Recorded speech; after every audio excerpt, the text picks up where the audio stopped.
Tunatazama sasa gazeti Mwananchi lenyewe katika ukurasa wake wa mbele habari iliyopewa kipaumbele. Hii ndio mwendo kasi wananchi waitakayo.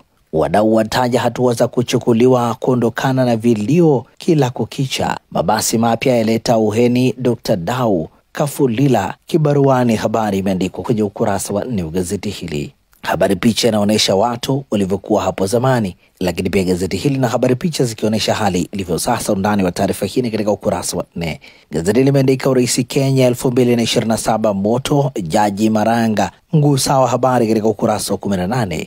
Gazeti limeandika zingatia haya kila unapovaa viatu vya soli nyembamba. Habari katika ukurasa wa 5. Fuoni Mbagala Kiporo wasaka uraisi wapishana. Habari katika ukurasa wa 2 pamoja na ukurasa wa 3 wa gazeti hili. Ndugu za viongozi mbalimbali zimeandikwa kwenye ukurasa wa mbele wa gazeti Mwananchi. Samia Suluhu Hassan akisema haipendezi kuona tunategemea ngano kutoka nje wakati tuna ardhi na hali ya hewa inayoruhusu kulima zao hilo hapa Hanang. Tutayachukua tuyaangalie jinsi ya kuigawanya yaweze kuzalisha, tujitosheleze kwa ngano na kufikia lengo. Nukuu ya Othman Masoud inasema chochote kinachohusu chakula ACT Wazalendo tutakwenda kukiondolea kodi. Jambo la mwanzo watu wale chakula washibe ili kupunguza makali ya maisha ya wananchi, kuondoa kodi kwenye kila kitu kinachohusu chakula tunachotumia kila siku. Nukuu ya Leila Rajab Hamis inasema kina mama, huu utakuwa ndio mwisho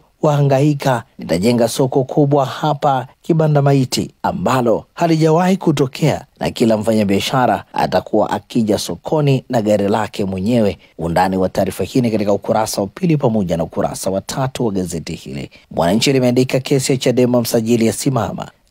Mahakama Kuu masjala ndogo Manyara imesimamisha kwa muda usiojulikana usikilizaji wa shauri la mapitio ya mahakama iliyofunguliwa. Undani wa taarifa hii katika ukurasa wa 6.